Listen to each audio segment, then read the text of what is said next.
Hello everyone, my name is Raymond Sayer. I'm representing Mining Scout, and today I have the pleasure to introduce you to Pierre, who is representing Deep South Resources Inc. Pierre, tell me a little bit about the company and probably first about yourself. I'm in the mining business since 30 years. I was an investment banker, so my background is finance, and my specialty is to fund and manage exploration programs more or less in Africa. Okay. Deep South Resources, we have some projects in Namibia and Zambia focused on copper. Can you talk a little bit more in detail about your projects in Namibia? Yeah. In Namibia, we have an exploration license that we had since many years, and in June 2001, when we were starting a feasibility study on the project, the Ministry of Mines has refused to renew our exploration license. Then we had to request an injunction in court to block the project and to ask a review of the decision of the minister. We will have a verdict from the court on November 18th, so it's coming very soon. The ministry have never been able to explain how they came to that decision, and they had no justification for it. So it's biased, and so we're pretty confident that judge will turn in our favor. That's what I wanted to ask. What kind of outcome do you see? But technically, we hope that the judge will just rule in our favor and order the ministry to reissue the license to us. They have the choice also, they can go against us, or they have the choice to ask the minister to review it again. But with the problem that we see in Namibia at the moment, there's a big scandal with the same people that were involved in not renewing our license for a lithium project that they have stole from a company, and they have sold it to a Chinese company. And it's the same people and the same company that were on the back of the attempt to steal our license. So we basically think it's very helpful for us at the moment. It's all over the paper since 3 weeks in Namibia. So this is going to be the news flow we can expect from your company in the next couple of weeks? Yes, and we have 3 projects in Zambia. We're starting some sampling in Zambia next week.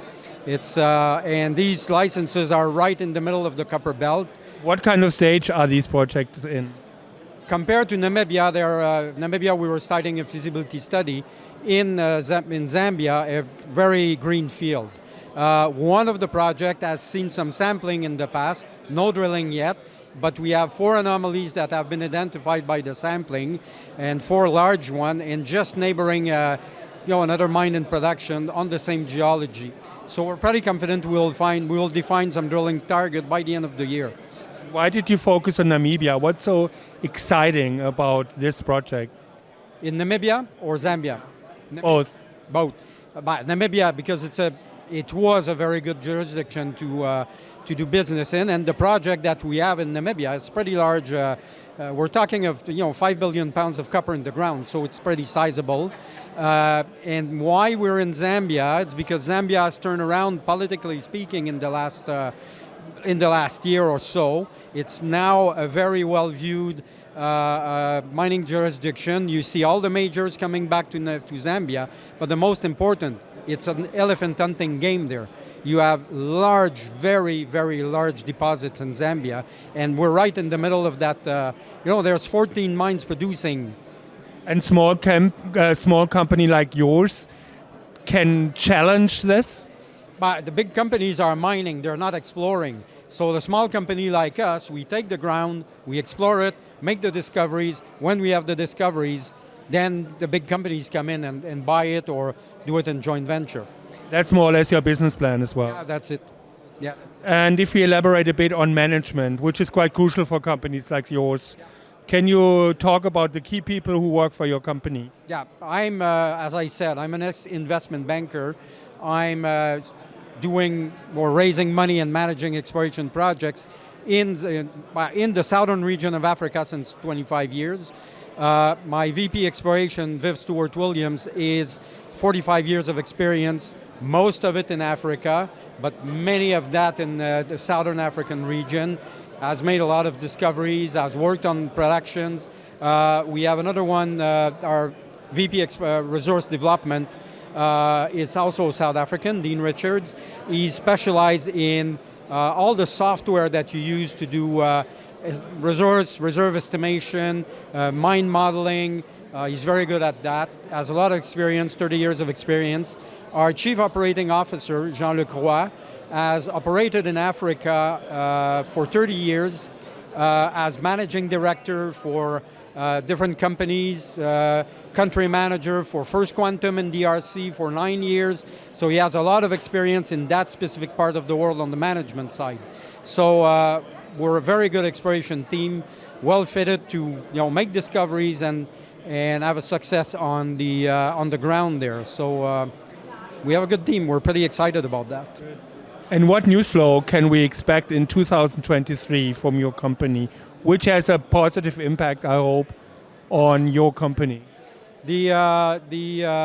Of course, soon we will have the verdict of the court in Namibia. And if we get the project back, then there will be a news flow for all to the 2023, because at some point we will resume the work on that project. And then we will resume drilling, we will resume some metallurgical testing, we will do some engineering work. If we don't get the license back, then it means that we have to go in appeal, or we bring them into international arbitration, which is another option. But hopefully we will get the license back. In Zambia, what you will see is results from the sampling. Then we will start drilling probably around March, April 2023. Up to at least certainly August, and then we will see, depending on the results. So there's quite a lot of news flow that will come in 2003. If we get the license back in Namibia, of course, there will be a lot more. And we are living now in very difficult times, I would say.